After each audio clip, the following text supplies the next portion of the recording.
Halo sahabat hati terkasih, jumpa lagi dengan saya Linda Wahyudi di podcast saya. Kali ini saya kedatangan tamu yang luar biasa, cantik, energik, dan banyak hal yang akan bisa kita gali dari pengalaman hidup dia. Halo Neni. Halo Cece, terima kasih udah datang ke sini. Saya terima kasih kamu mau datang ke sini. Sama-sama. Nen, ada hal yang ingin saya tanya. Ya. Gini, setahu saya itu kamu kan wanita karier lah, business woman yang sudah mapan, yang bisnisnya jalan baik. Nah, kok tiba-tiba itu loh bisa beralih jadi Neni fotografer loh. Jadinya dalam hati saya tanya-tanya, ini ada apa ini? Dalam usia juga udah nggak muda. Iya, itu yang saya maksud saya itu gini. Kalau orang mungkin muda, dia coba untuk jadi fotografer, dia belajar, oke lah. Tapi kan dalam keadaan kamu tuh sudah mapan lah. Ceritanya bisnis itu tuh sudah jalan, bukan mulai gitu. Terus apa yang membuat kamu tiba-tiba tak itu, aku pengen jadi fotografer? Gimana? Ya gini, pertama kali dulu anak saya Ricky, yang kedua suami saya udah punya kamera. Jauh dari berapa tahun yang lalu, kamera juga bukan kamera yang murah, kamera yang mahal gitu. Tapi udahlah mangkrak gitu loh. Si Kiki nurunin kamera gitu kan. Perhatiin Ki, ngapain Ki kamera buat apa diturunin kamera papi gitu. Ini aku mau fotoin teman-temanku, lumayan satu lembar 10.000 gitu. Dasar ya, namanya otak bisnis, bener gak sih? Aku langsung mikir, juga ya bisa jadi duit nih. Awalnya seperti itu, bisa jadi duit nih, otak udah seperti itu, udah kasih alarm gitu kan, berkat nih gitu. Terus saya mulai belajar dengan teman-teman saya gitu kan, dari YouTube. Terus teman-teman saya ikut workshop kemana-mana gitu kan. Dengan berjalannya waktu, uang udah tidak menjadi lagi bagian dari aku bisa cari uang dari foto. Tapi ternyata lebih ke arah kepuasan batin saya. Karya saya dihargain orang, karya saya disukain orang, itu udah menjadi suatu kepuasan batin. Kedua, semakin kita berumur itu kadang kan kita punya pergaulan, punya link itu udah terbatas. Ya kan, gitu loh. Kalau anak muda masih bisa main sana sini. Kalau kita udah seperti ini kan juga nggak pantas ya. Kalau saya bilang sih, ya kurang tepat lah. Kalau kita harus ke sana sini, nggak ada tujuan atau apa gitu kan ya. Itu. Jadi yang kedua saya menemukan suatu kegiatan aktivitas yang membuat saya happy dan saya punya suatu pergaulan baru lagi gitu loh. Dan banyak kan cowok semua fotografer, 80% pergaulan saya kumpul dengan fotografer itu cowok semuanya. Tapi saya dalam arti menikmati, saya bisa menempatkan diri saya sebagai seorang istri, sebagai seorang wanita yang sudah mempunyai anak-anak yang dewasa. Nah, ketika kamu kumpul sama komunitas yang sebagian besar laki-laki, karena saya tahunya itu fotografer itu ngangkut yang berat-berat gitu. Iya. Nah, di sana tantanganmu itu apa? Kamu maksudnya dengan usia segini ya, terus kamu harus kemana-mana bawa alat-alat berat. Iya. Apa kamu nggak kepengen mundur gitu? Enggak sih, nikmatin. Jadi dari kebiasaan, malah sekarang hampir 1 tahun sejak pandemi saya udah nggak pernah lagi ngangkat kamera yang besar, yang lensa saya juga lensa tele. Ya mungkin bisa jadi nanti kalau misalkan saya mulai lagi dari awal lagi gitu, berat ya gitu loh. Tapi aku sih percaya setiap suatu kegiatan yang kita sukai, yang memang kita hobi di situ tuh udah semuanya tuh dia lepas ya. Rasa capek, panas, maksudnya pegel semuanya gitu kan. Saya dulu kan gitu. Saya orang yang paling nggak suka panas-panasan. Paling anti kena panas. Karena dasar kulit saya kan nggak terlalu putih. Dan kalau kena panas matahari itu belangnya lama gitu loh. Tapi karena saya hobi, saya foto, saya menikmatin kegiatan itu, udah mau hitam mau apa ya oke gitu, ayo gitu loh. Mengalahkan semuanya. Kalau kita udah dari hati kita merasa bahagia melakukan itu semua, ya semua udah kalah. Dan ketika kamu baru belajar, kan masuk dalam komunitas laki-laki itu semua. Iya. Banyak kan 80-90% laki-laki. Terus apakah kamu tidak punya kesulitan? Artinya apakah mereka ya maaf mungkin ada yang goda-goda gitu atau guyonannya kan biasanya kalau laki-laki agak menjurus-menjurus gitu. Gimana kamu caranya bersikap gitu? Jadi gini, awal saya masuk ke komunitas saya teman-teman fotografer, saya masuk dengan judul title, saya memposisikan mereka harus tahu posisi saya. Saya seorang pengusaha, saya seorang istri, saya seorang ini, mereka harus tahu dulu bahwa saya seperti ini. Jadi mereka juga kalau bercanda atau segala juga nggak keterlaluan, karena kita udah menunjukkan posisi kita gitu loh, status kita tuh apa sih gitu loh, nggak masalah. Jadi mereka respect sama saya gitu loh. Mereka juga nggak berani mau kurang ajar gimana atau candaannya yang gimana juga enggak sih, mereka enjoy karena mereka udah tahu sih. Oke, terus bagaimana suami atau anak-anak menyikapi tiba-tiba kamu bilang mami mau jadi fotografer gitu? Ya enjoy, mereka welcome aja. Ya udah terserah, karena berapa kali saya juga keluar kota untuk belajar apa segala, izin ya jalan, nggak masalah sih. Ya welcome, karena mereka mungkin tahu ya kalau maminya emang orang nggak bisa diem, selalu ada ini kegiatan. Jadi mereka support ya? Mereka tahu, mereka support. Oke. Nah, sekarang mengenai bisnismu nih. Kamu tinggal nih, ya otomatis kan fokusnya sekarang nggak 100% di situ. Itu bagaimana? Ada kesulitan atau kamu atur dulu sebelumnya? Enggak, maksudnya bisnis sih mereka udah di kantor udah jalan ya. Sudah ada sistemnya, udah ada sih. Jadi kalau saya keluar juga foto misalkan itu ya paling cuma berapa jam, atau mungkin kalau untuk di Bali ya paling maksimum 2 hari gitu loh. Kalau keluar kota maksimum 4 hari, dan itu pun juga nggak sebulan sekali.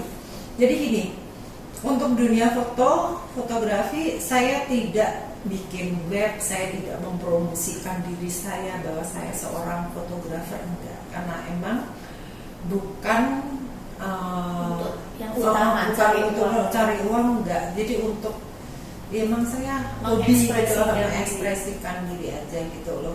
Jadi biasanya klien-klien saya kebanyakan 80% dari mulut ke mulut, teman ke teman gitu loh. Yang 20% mereka dari Instagram gitu loh. Pernah dapat dari orang Jerman, orang Perancis, mereka dari Instagram sih.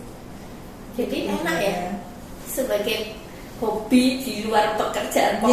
Ya. Happy banget cek gitu loh. Yang luar biasa nih aku cerita ya. Pernah saya dapat klien satu keluarga dari Surabaya. Mereka ulang tahun oma opa, ulang tahun pernikahan oma opa. Mereka minta difoto gitu kan ya, di Ritz-Carlton kalau nggak salah itu Pak. Mereka nggak ngerti kan status saya seorang pengusaha atau apa, karena emang saya waktu terjun ke dunia fotografi, saya ngadepin klien ya saya lepaskan embel-embel saya, ya kan, bahwa saya seorang bos atau gimana, saya lepaskan semua. Saya di sini untuk melayani kamu, saya foto, gitu kan, posisikan. Akhir dari foto, tau nggak Ceh? Aku dikasih tip 100.000. Happy nih, aku loncat-loncat, teriak-teriak, luar biasa happy-nya. 100.000 dikasih tip. Dari situ saya berpikir, seperti ini loh, kalau kita memberi tip pada orang lain yang maksudnya mereka melakukan suatu pekerjaan buat kita, jadi kita merasa dihargai gitu. ya kan? Dari situ saya belajar lebih lagi, oh seperti ini rasanya orang happy, membuat orang bahagia, menghargai karya mereka, pekerjaan mereka, gitu loh. Terus yaudah sampai rumah, teriak-teriak dari masuk kamar gitu, masuk rumah gitu, papa gitu, apa gitu, aku dikasih tip 100.000. Selama ini sampai, iya Mi, biasanya kamu kasih tip sekarang kamu dikasih tip 100.000 ya, happy banget, luar biasa. Itu salah satu pengalaman yang membuat aku termasuk seperti ini toh, gitu. Nilai kehidupan kita tuh seperti ini, itu ada, maksudnya ada orang menghargai karya kita gitu. Ada banyak juga sih yang yaudahlah gitu loh, orang yang nggak bisa menghargai karya kita, ada banyak juga. Ada pengalaman ditolak gimana? Ya artinya tidak dihargai itu, seperti itu. Adalah berapa kali, adalah, tapi biasanya itu kayak gitu tuh ya udahlah, malah memperkuat diri ya. Ya gitu, enggak, maksudnya dari situ juga kita aku sih ambil suatu pelajaran ya, bahwa oke, finish gitu loh, berarti lu nggak bisa dijadiin, kita jadiin sebagai link dalam hidup kita itu, karena kita sekarang kan harus pinter semakin kita berumur semakin kita harus cari teman-teman yang vibrasi positif, yang membawa kita pada suatu kebaikan, ya kan, untuk hidup gimana sih lebih baik itu. Orang-orang seperti itu tinggalkan. Kalau aku sih seperti itu sih sekarang, mulai belajar jadi lebih bijaksana, mampu menghargai diri sendiri. Kita harus gitu, kita harus mampu menghargai diri kita sendiri, kita harus mampu membahagiakan diri kita sendiri. Kalau diri kita nggak bahagia, lingkungan kita pun juga tidak akan bahagia gitu. Nah nih, andaikan kamu dikasih kesempatan nih ngomong sama ya ibu-ibu atau perempuan di Indonesia ini tentang bagaimana fotografi itu sangat nikmat, apa yang ingin kamu katakan? Khusus untuk wanita ya? Ya, supaya mereka nggak mikir bahwa fotografer itu laki gitu. Oh enggak ya, oke. Buat teman-teman semuanya yang menyaksikan ini, nggak usah takut. Kalau kita sekarang dunia fotografi tidak melulu kita harus pakai kamera besar atau kamera mirrorless. Kalau kamera besar namanya DSLR atau kamera mirrorless yang harganya belasan, puluhan hingga ratusan juta. Kita dari HP kita aja udah kita bisa mencipta suatu karya. HP sekarang tuh HP yang canggih sekali, yang banyak ini editing juga bisa dari situ, kita bisa ini. Nikmatin, jangan takut untuk mengekspresikan semuanya lewat HP kita gitu ya kan. Tapi yang paling utama kita harus menyukai dulu, menikmati. Jadi masing-masing orang itu masing-masing orang itu sendiri-sendiri ada yang dia bisa menikmati pemandangan, landscape kalau kita bilang kayak ini, ya kan. Ada yang mereka lebih bisa nikmatin foto makanan. Ada yang mereka bisa menikmatin foto human. Ya kan, itu kita harus tahu dulu kita tuh bisa nikmatin apa sih gitu, yang kita bisa nikmatin benar-benar ini. Kalau kita melihat foto itu atau melihat suatu objek itu kita gitu loh. Saya adalah jenis orang tidak bisa foto pemandangan, saya nggak bisa nikmatin. Saya dikasih ke suatu daerah cuma bisa oke, bagus, tapi saya nggak ngerti apa ya yang spesial dari tempat ini, nggak bisa sih. Tapi kalau saya suka foto human, foto objek manusia, saya nikmatin. Wah, cantik ya, wah ganteng, wah ini aku bisa ambil dari sini, aku nikmatin. Atau foto kalau di dunia fotografer namanya apa sih, lupa aku. Jadi foto-foto objek yang orang di pasar lagi melakukan kegiatan apa, itu aku lebih bisa. Tapi kalau untuk pemandangan, untuk makanan aku tidak terlalu bisa menikmati gitu loh. Untuk garnisnya aku nggak bisa. Dan masing-masing kita harus menemukan itu dulu, kesukaan kita apa. Dan beberapa teman saya di Jakarta sekarang mulai ikut kelas kursus fotografi online. Nah, mereka memang lewat handphone. Apakah kamu pernah berpikir bahwa kamu juga bisa loh membuka kursus seperti itu? Enggak, Ceng. Enggak pernah berpikir sama sekali. Lagian kalau misalkan ada orang, "Nen, tolong dong, Nen, aku ajarin foto gitu ya." Ini kan aku suara, aku ajarin semampu aku. Tapi untuk aku buka kursus apa segala sih. Soalnya saya lihat semua ibu-ibu rumah tangga yang ya foto tuh ya cuman hobi pakai handphonenya dia kan. Jadi banyak, Ceng, di YouTube kita tuh banyak bisa belajar, nggak harus sekarang masuk. Kalau bukan untuk profesional ya, untuk kita sekedar hobi, kita bisa belajar dari Instagram. Ada itu Instagram itu, aku banyak belajar dari dia, tekniknya foto pakai HP aja gitu loh. Bagus, banyak juga kok. Terus dari YouTube lebih banyak lagi, kita bisa belajar dari mulai angle, pengambilan, cahaya, bisa gampang. Tapi kalau yang profesional emang kita harus belajar dari orang yang benar-benar mengerti gitu kan, karena banyak yang kita style untuk menghasilkan foto yang benar-benar guru saya bilang foto dia tidak mau cuma sekedar bagus, tapi sempurna semuanya. Jadi beberapa aspek tuh harus benar-benar menjadi satu kesatuan, dari angle, cahaya, terus framing itu harus menjadi satu kesatuan semuanya. Editing, menyempurnakan dengan editing.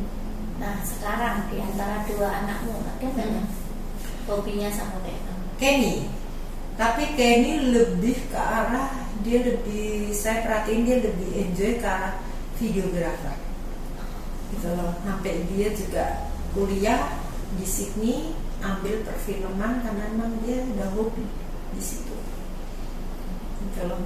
Karena masa ini berapa kali juga gitu, kemarin saya kerjasama sama si Kenny. Jadi dia ada klien perlu foto apa segala, ya saya jadi second shutternya. Atau saya punya klien, saya perlu 2 kamera, si Kenny yang jadi second shutter. Seneng ya nih. Jadi satu keluarga suka foto ya dari dulu kan.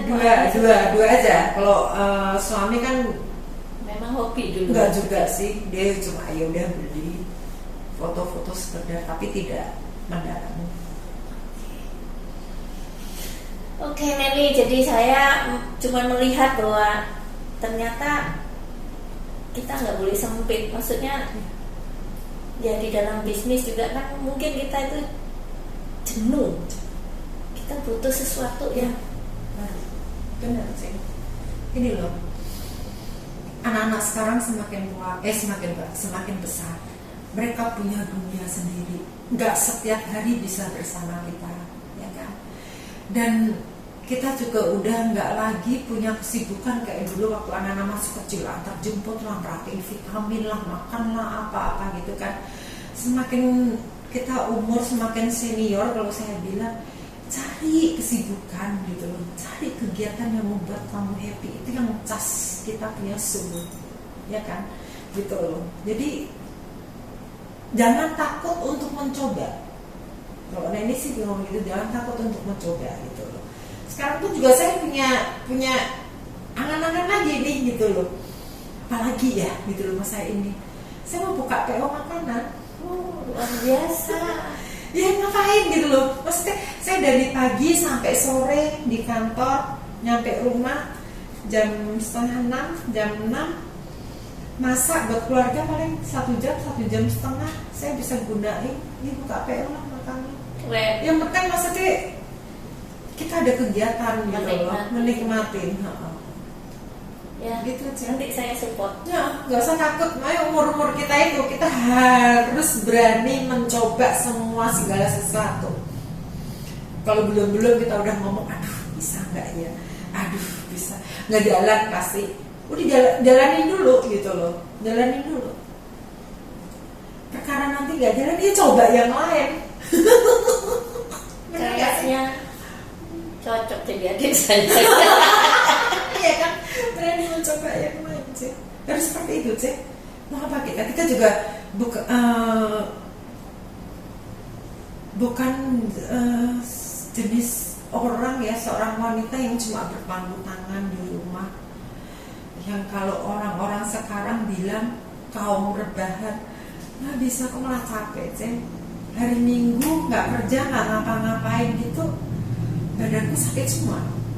Hari Minggu sekarang enak, anak-anak udah punya teman dekat ya kan. Hari Minggu biasanya mereka di rumah, waduh, masak dapur, masak ini, masak itu, masak ini, makan bareng-bareng, ngeliat mereka kumpul gitu, makan itu udah happy gitu loh. Ngumpulin orang. Banyak orang yang bercita-cita masa tua bahagia ya ini kan. Ya. Bahagia itu menikmati apa yang kita punya. Tidak memasalahkan apa yang kita nggak punya. Iya, benar. harus. Jadi pandemi ini bagi kamu nggak ada ya, tetap happy aja saya. Aduh, Allah tuh baik banget sih, luar biasa baiknya. Apa yang kita mau inginkan di depan udah sediain sih semuanya. Jadi masa pandemi untuk bisnis pasti turun, masa seperti ini, tapi saya tetap percaya Allah menyertai kita semuanya. Awal-awal stres pasti, 1 bulan itu biasa, asam lambung mulai naik ya kan. Aduh, gimana nih bisnisku, gimana karyawanku, bener gak sih? Sempat stres sekitar 1 bulan. Tapi habis itu saya tiba-tiba saya berdoa sama Tuhan gini, Tuhan, aku percaya Engkau akan memberkati aku, Engkau akan memenuhi semua ya kan kebutuhanku untuk keluarga, untuk karyawan ya kan. Masa-masa seperti ini adalah masa-masa yang sebagian orang, maksudnya ini udah global, dunia yang merasakan semuanya. Cuma saya minta kepadamu ya Allah, jangan sampai saya PHK atau tutup bisnis saya. Karena kalau saya melakukan hal itu, gimana dengan karyawan saya? Mereka adalah tulang punggung keluarganya mereka masing-masing. Lebih susahnya mereka, lebih susah saya, mereka lebih susah dalam kehidupan kalau sampai bisnis ini tutup. Seperti itu kan. Terus saya dalam perenungan itu tiba-tiba saya percaya itu mungkin Roh Kudus ya yang maksudnya yang berbicara di hati saya, itu ngomong, Neng, nabur itu berkali-kali gitu. Tabur. Masa pandemi gini saatnya kamu menabur, bukan menuai. Jadi bukan menyimpan. Kalau orang bilang kan gitu, masa pandemi kita simpan, gitulah. Kita nggak ngerti nih pandemi bisa 1 tahun, 2 tahun, apa kita nggak ngerti. Simpan. Enggak. Waktu itu ada pisan, Neng, tabur Neng, yuk tabur yuk Neng, berkali-kali. Jadi yaudah saya tabur gitu.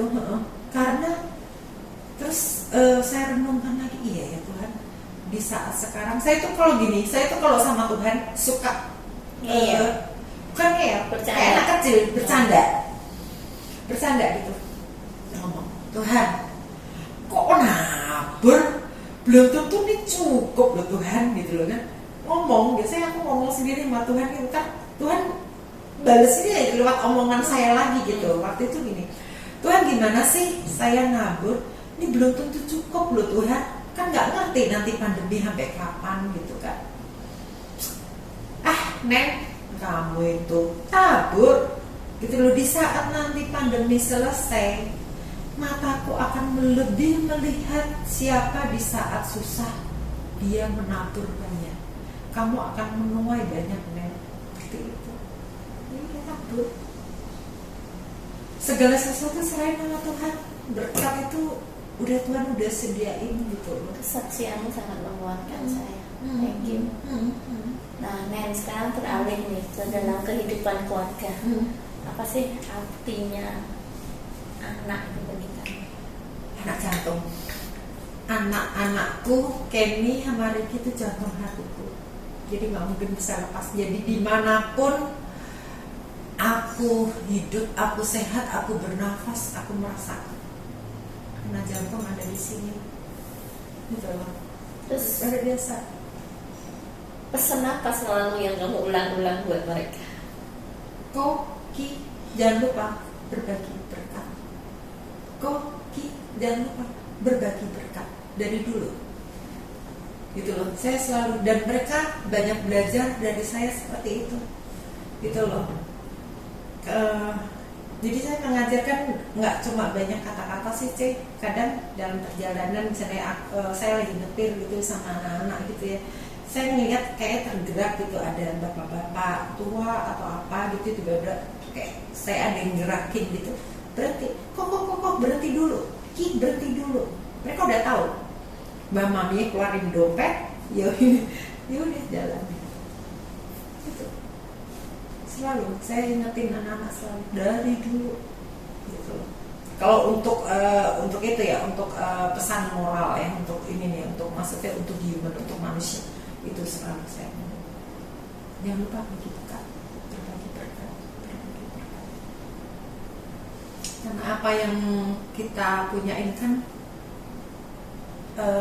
ada orang lain, ya kan, gitu. Kita nggak bisa lain sendiri, gitu. Luar biasa Nenek. Banyak ngajarin saya. Enggak lah, Cece juga udah luar biasa. Cece juga lebih luar biasa pasti. Karena kita sama, makanya kita bisa apa? Jadi kita satu vibrasi kan, gitu. Jadi kita udah lama kan, udah 15 tahun loh, iya kan? Ya gitu. Karena kita emang sama, satu vibrasi gitu loh. Yang lain-lainnya mungkin ada berapa teman apa segala yang tiba-tiba kita menjauh ya, karena memang kita nggak satu itu, satu link. Aku sih percaya sih seperti itu. Orang-orang yang nggak baik buat kita pasti jauhkan dari kita akhirnya nanti. Nggak satu vibrasi. Nggak satu vibrasi pasti jauhkan dari kita. Nah, apa menurut hidup kamu Tuhan itu apa bagi kamu? Tuhan nafas. Tuhan nafas. Kalau anak jantung. Tuhan itu nafas. Setiap kali saya bukan setiap kali, sering kali saya hanya diam, saya nyebut nama Allah baik, Allah baik.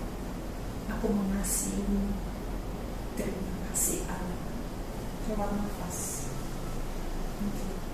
Neni, mungkin secara tidak kamu lihat ya, saya diem-diem itu kan mengamati kamu, maksudnya yang saya sangat menghargai kamu adalah yang pertama tentang sikap kamu terhadap papa dan mama.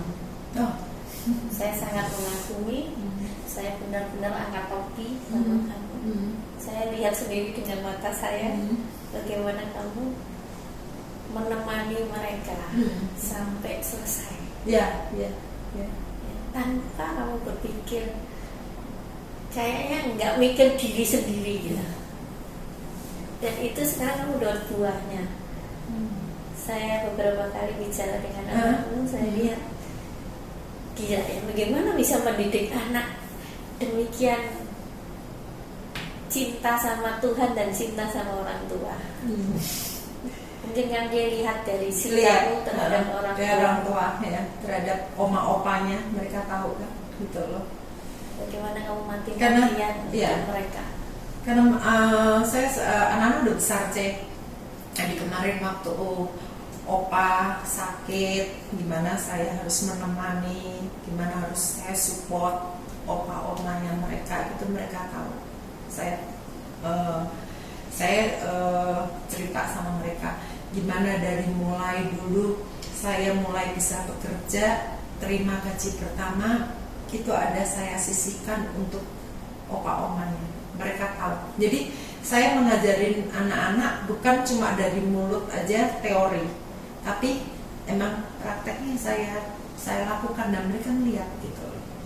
Dari situ ya mereka belajar sendiri, oh ternyata harusnya sikapnya seperti ini ya, gitu. Saya sama anak-anak nggak terlalu banyak kasih suatu nasihat-nasihat yang baku, yang anak-anak itu kadang nggak mau masukin ke telinganya gitu. Saya nggak kayak gitu, Cek. Jadi saya selalu dalam candaan, dengan pelukan, dengan apa gitu. Anak-anak itu ngerti gitu. Jadi bahasa tubuh, bahasa apa sih namanya? Apa? Bukan cuma verbal aja, tapi bahasa tubuh. Bahasa tubuh. Saya lakuin kan anak-anak sekarang. Dulu anak-anak waktu mereka SMP, dari mulai TK SD dipeluk masih mau, benar kan? Anak-anak segitu, apalagi anak-anak laki ya. Begitu masuk SMP mereka kan nolak, merasa malu, risih apa. Jangan sama mami Neni, nggak bisa kamu seperti itu. Paksa, nggak bisa. Kamu mau depan teman kamu apa segala. Mami untuk rasa sayang mami ke kalian, salah satu ekspresinya adalah bahasa tubuh, cium, peluk. Akhirnya mereka mau nggak mau kan, ya udahlah mami ku emang seperti ini, benar kan? Tapi dengan berjalannya waktu sampai sekarang mereka enjoy jalan sama kita. Maksudnya mereka jalan sama aku enjoy, mereka kumpul sama temen-temennya, ngajakin aku juga enjoy gitu loh. Jadi nggak ada lagi maksudnya rasa lu mami aku anak yang gimana sih, yang mereka sungkan sama kita, ngajak kita atau temen-temennya juga akhirnya jadi sungkan sama kita. Enggak, kita harus bisa menempatkan diri gitu loh. Gimana sih supaya bisa diterima di lingkungan anak-anak, supaya anak-anak bisa apapun bisa cerita sama kita. Itu yang kita harus pegang sih sebagai orang tua ya. Ada kan anak-anak yang sampai sekarang mau cerita ke maminya aja sungkan, malu, takut. Kalau anak-anak enggak cerita semua. Itu yang saya kagumi dari kamu. Soalnya tidak banyak itu. Ya, saya juga ngerasain dari teman-teman saya pun juga nggak banyak yang punya hubungan antara mami sama anaknya seperti itu, nggak banyak sih. Gitu. Mas justru kadang kayak teman-temannya anak saya gitu ada rasa iri. Kok mamiku nggak bisa seperti itu? Kasihan kan? Tuh. Kita nggak ada kedekatan emosional bener-bener sama maminya. Ya kan? Gitu. Mereka mungkin juga memerlukan, mereka mungkin juga merindukan. Tapi kalau itu nggak dari mulai mereka kecil kita tempa mereka gitu ya, kita mendekatkan diri mereka dari kecil, ya susah. Kalau mereka udah besar sekarang udah pasti risih ya kan. Tapi kalau aku sama anak-anak kan nggak dari mulai kecil, aku manggil mereka pun juga nama saya gitu loh. Jadi mereka udah terbiasa dengan itu semuanya. Sampai sekarang tuh ya enjoy gitu loh. Mereka menerima aku ya seperti ini gitu. Hubunganku dengan anak-anak ya seperti ini gitu. Terus kamu ada nggak misalnya mengkriteriakan kalau cari istri harus begini, harus begitu? Enggak. Saya bilang karena Koko udah besar ya. Kalau sama Kiki saya belum banyak ngomong. Tapi kalau sama Koko saya ngomong, Koko, mami tidak akan mempermasalahkan siapa nanti yang kamu pilih jadi istri, dari suku, yang penting satu agama, dari suku, dari tingkat ekonomi seperti apa, dari fisik apa segala, itu nggak bermasalah. Selama kamu bahagia bersama dia, silakan. Gitu loh. Yang penting satu, Koko, ya kan, jangan cari istri yang dia tidak bisa melakukan suatu hal, ibaratnya nggak bisa bekerja. Dalam arti bekerja itu bekerja bukan untuk memenuhi kebutuhan keluarga, tapi setidak-tidaknya dia bisa mandiri untuk hidupnya gitu loh. Nggak maksudnya dia bisa cari kegiatan ya kan, mungkin bisnis online atau bisnis apa yang nggak harus kerja sama orang di kantor, karena kalau udah keluarga kan juga atur waktunya pasti ini ya gitu loh. Udah gitu aja sih yang anak tahu gitu loh. Gak harus dulu seperti apa, gampang cek. Aku sama teman-teman dekatnya anak-anak sekarang ini, setiap anak-anak memperkenalkan padaku, berarti aku anggap mereka udah dekat. Ya aku terima mereka, aku sayang sama mereka, aku sering pergi sama mereka gitu, bareng-bareng, ayo pergi yuk, cuma sekedar makan atau window shopping atau apa yuk gitu. Atau mungkin sekarang ini lagi hobi saya masak bersama di rumah gitu loh. Malah punya cita-cita pengen kasih mereka kegiatan, yaitu tadi buka PO makanan yuk 1 minggu yuk gitu loh, supaya kalian ada kegiatan. Keren. Itu yang saya maksudkan, kedekatan dari hati.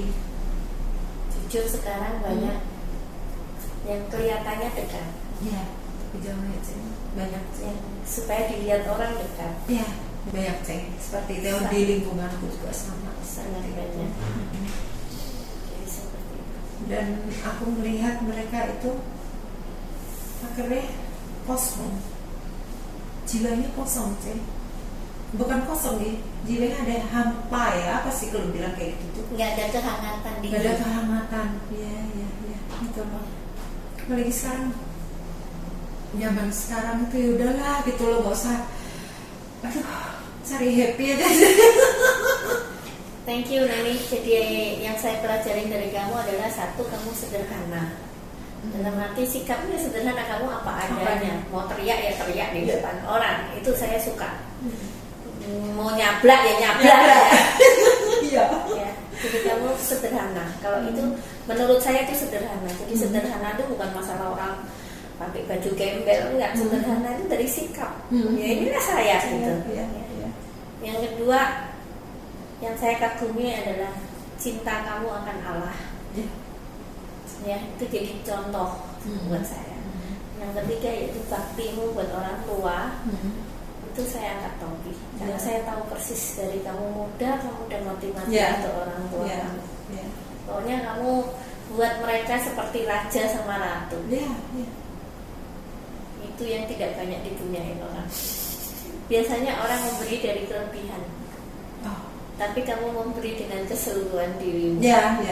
Semuanya. Dan sekarang Tuhan sudah ngasih buahnya. Amin. Yang manis, 2 anak laki yang saya cukup bisa bicara dengan mereka, dan saya tahu mereka sayang banget sama kamu. Itu buah yang kita terima. Mereka sangat menjunjung tinggi. Pokoknya kalau kamu menyakiti mami saya, stop. Saya nggak ada urusan dengan kamu. Seperti itu. Tidak banyak seperti itu. Thank you Nani. Sama-sama Cek. Semoga cerita ini benar-benar menginspirasi teman-teman. Jadi menjadi pribadi yang apa adanya, menjadi pribadi yang happy dengan dirinya sendiri. Ya kayak Neni ini, ketawa-ketawa membuat orang lain ketawa terus. Ya. Nah teman-teman, sampai jumpa lagi. Kita lain kali bicara hal yang lebih banyak lagi dengan Neni. Akan banyak lagi hal yang bisa digali dari dia. Shalom, thank you semuanya. Terima kasih.